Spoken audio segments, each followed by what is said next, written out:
Good morning. तर आज होतं काय होतं एनी गेसिंग? लक्षात आणा मी कारण आज लवकर उठली आहे आणि मला जायचं आहे बघा. कुठे जायचे आहे? शाळेमध्ये. कारण मी शाळेत साडीवर कोट घातलेला आहे.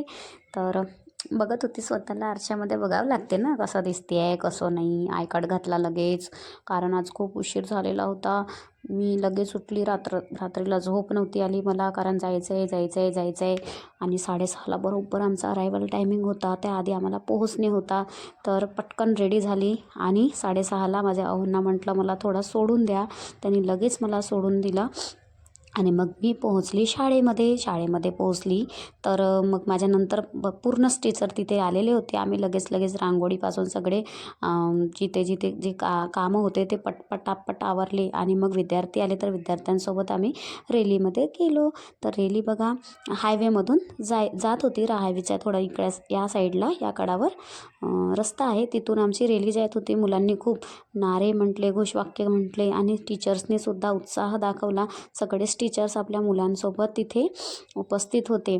तर सकाळी सकाळी मॉर्निंगला इतकं छान वाईब्स होतं बापरे.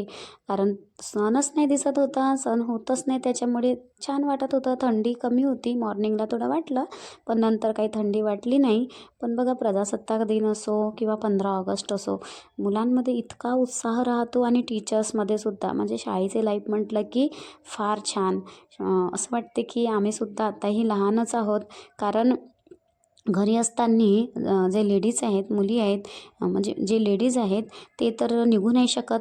पण आम्ही टीचर्स असल्यामुळे बघा मुलांसोबतच आम्हालासुद्धा इथे थोडं यायला मिळते आणि जोरात आम्ही नारे म्हणत होतो, घोषवाक्य म्हटले, फार मजा आली. छोटे छोटे मुलंसुद्धा छान तयारी करून आलेले होते. बघा यांचे नृत्य होते त्यामुळे यांनी छान डान्स वगैरे केले. खूप सारे डान्स होते, भाषण झाले, पोस्टर आणले. अशा होता आजचा दिवस. Bye bye.